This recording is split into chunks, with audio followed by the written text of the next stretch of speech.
Welcome back to the channel. So today I'm doing something a little bit different. I've made some railway tracks. The latest battle report that I did actually involved rail lines going down the centre, so I needed to make some.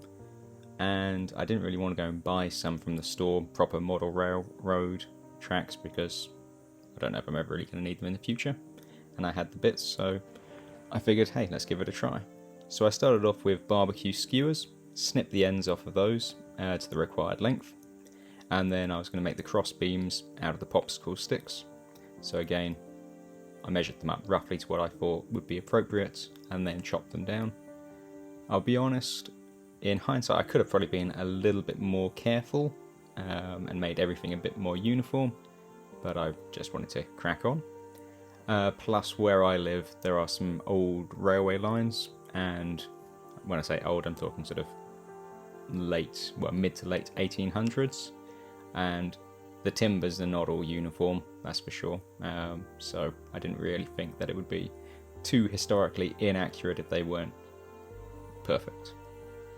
So that's just to give you an idea of where my mind was at. So once I've got the skewers cut to size, I spread out the cross beams, and then I started off by hot gluing the cross beams on, again allowing an approximate centre gap.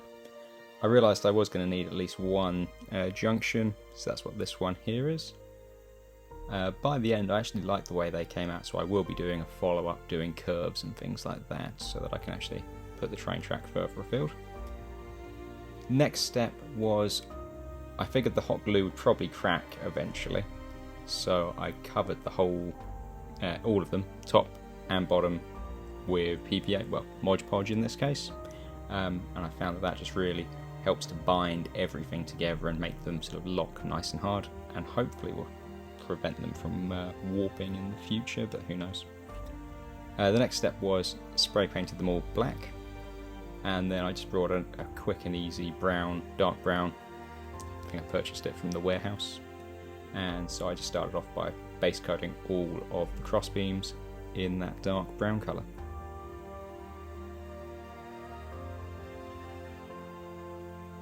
It is a bit of a monotonous task, and it's a lot faster when you see it sped up for the video, but I was just watching Little Wars TV in the background and the time flew. Once they are done, I then mixed up a little bit of white into the mix as well, and then I was going to use that colour for the highlighting. So again, just nice and quick and easy, up the left, down the right, back up the centre, and it just picks it out quite nicely. With the popsicle sticks, again, they've already got that sort of rough grain to them, so it does pick up the highlighting quite nicely, even though at this range you can't quite see it, but you will on the ones on the table. The next step was to do the rails themselves, so I just used gunmetal, simple as that, up and down. I didn't worry about putting bolts or anything onto them, so just quick, simple, get them ready. I had the game to play the next day, so I was just getting it ready for the table basically.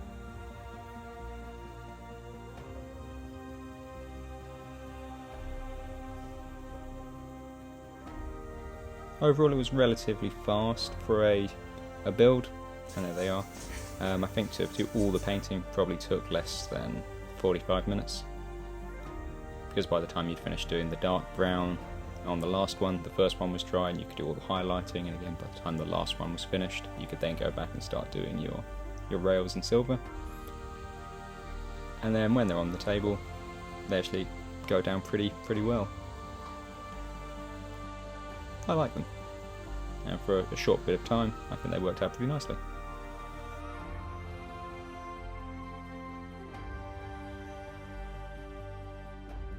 Anyway, thanks for watching. Please subscribe if you haven't already, and see you next time.